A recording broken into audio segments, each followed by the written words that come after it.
Turkey is in chaos. Tens of thousands have flooded the streets, protesting the dramatic arrest of President Erdogan's main political rival, Istanbul's mayor, Ekrem İmamoğlu, a man widely seen as a serious threat to Erdogan's grip on power. Now behind bars, İmamoğlu calls the charges politically motivated.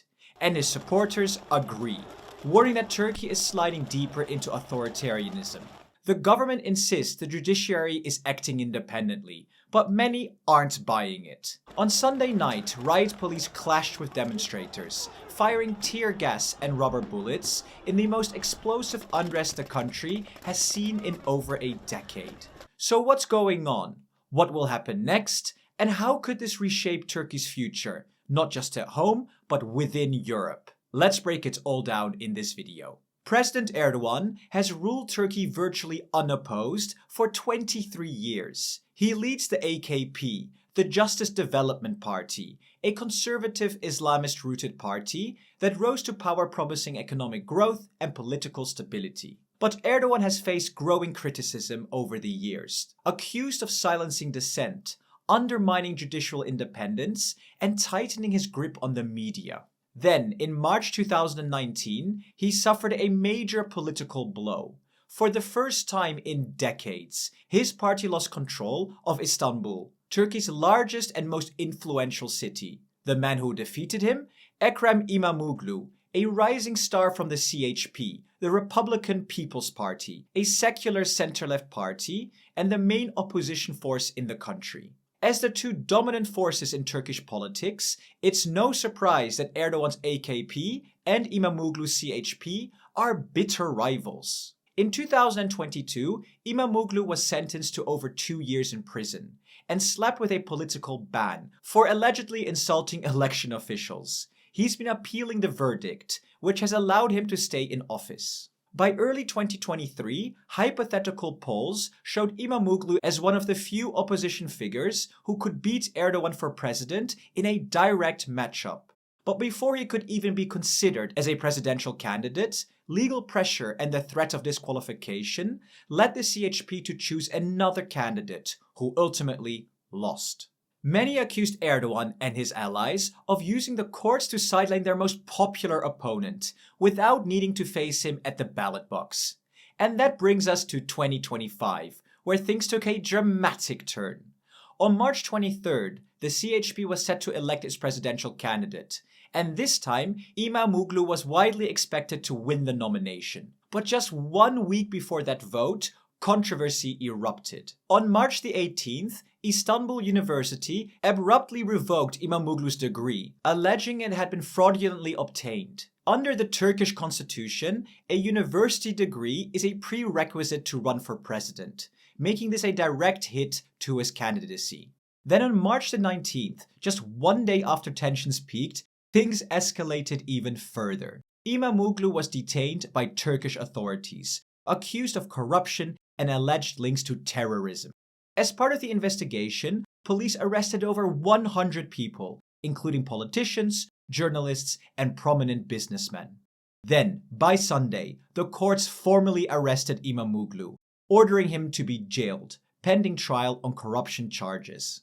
Prosecutors allege he was running a criminal organization, accepting bribes, engaging in extortion, illegally recording personal data, and rigging public bids. İmamoğlu has denied all charges, calling them part of a politically motivated campaign. Yığmıştır. Yüzlerce polis yığmıştır. Büyük bir zorbalıkla karşı karşıyayız ama yılmayacağımı bilmenizi istiyorum. Hepinizi çok seviyorum. Ben kendimi milletime emanet ediyorum. Even though a 7-day ban on public demonstrations was imposed, tens of thousands still flooded the streets, defying police, tear gas, and water cannons to protest İmamoğlu's arrest. Next to the unrest, the CHP vote also went ahead, and İmamoğlu won the party's presidential nomination in style. According to the CHP, nearly 15 million people cast a ballot on Sunday. Around 1.6 million of those votes came from registered party members. The rest were submitted by non-members at separate ballot boxes. People who simply wanted to show solidarity with Imamuoglu. So, as things stand, the CHP will line up Imamuoglu against Erdogan in the 2028 election. So where does that leave us today? According to the Turkish constitution, presidential candidates must be over 40, hold a university degree, and not have a criminal conviction. Imamuoglu still checks all those boxes, for now.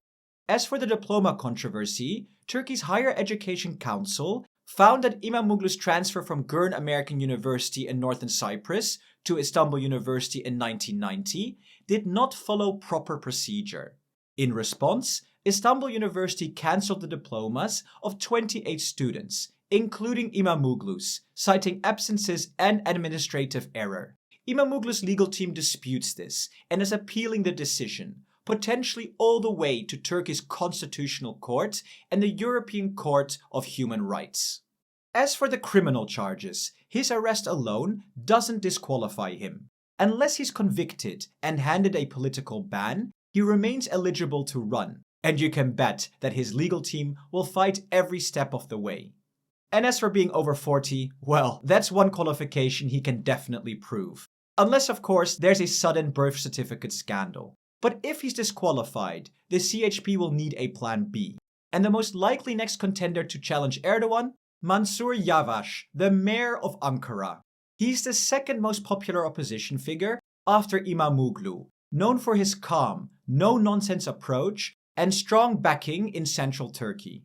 But Imamuoglu's arrest may boost his popularity further. After all, Erdogan himself was jailed as mayor of Istanbul in 1999 and emerged a national hero.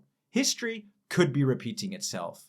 Now, before we jump to what this all means for Europe, a quick shout out to the people who made this video happen, our amazing Patreon supporters and YouTube members. Each week, our EU Made Simple members of the European Parliament get to vote on their favorite video idea in Discord. And this time, they picked this very video as their winner. So if you'd like to have a voice in what we make and support independent EU-focused journalism, consider joining us on Patreon.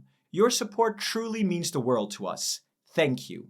So what does this all mean for Turkey and Europe? It really is a familiar story. Erdogan tightens his grip, removes his rivals, and the world watches with muted concern. For example, after a failed coup in 2016, over 150,000 public servants were sacked and more than 50,000 people were detained. Journalists, lawyers, soldiers, academics, and even Kurdish politicians. Then there's the press freedom. In 2024, Turkey ranked 158 out of 180 countries.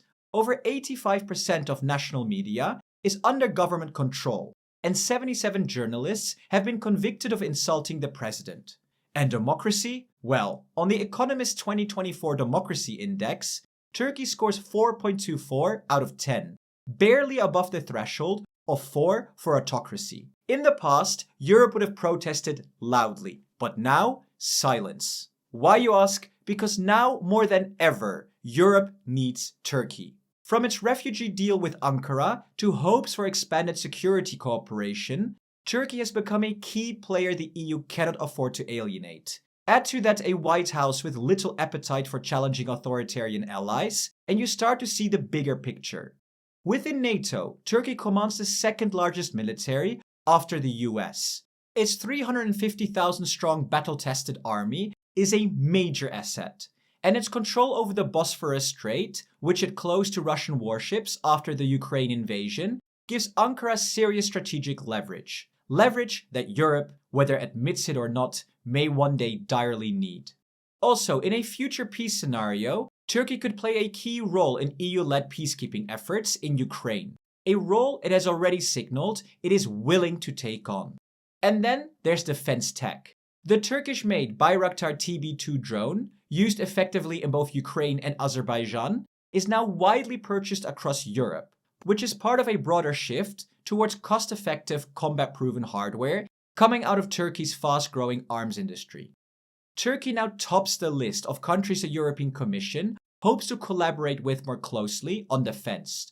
Just this very month, the EU opened the door for non-EU member states, including Turkey, the UK, and Norway, to join the new EU Common Procurement Policy. Basically, Europe wants to diversify away from the US, which is very understandable, and Turkey is a major player in that future. Here's what I think. Europe is in the middle of a geopolitical crisis, and we need Turkey. From a European perspective, it is in our interest to keep Turkey closer to the EU, so that it doesn't drift towards adversaries like Russia or even China. That's why we have to keep working with Turkey, even though it's clear that Erdogan is steering the country towards a more authoritarian path. Does that mean EU membership? No, we don't think so. That's off the table for now. Because frankly, our values just don't align. But we still need to give the Turkish people a long-term vision, a perspective. Right now, the EU is structured as a binary. You're either fully in or you're fully out. What if we change that? Imagine a multi-tiered EU system. Tier 1. A European economic and defense community. Countries that cooperate on free trade, tariffs, and military cooperation, without full political integration. Then there's Tier 2, the current EU, a full political and economic union with shared regulations and governance.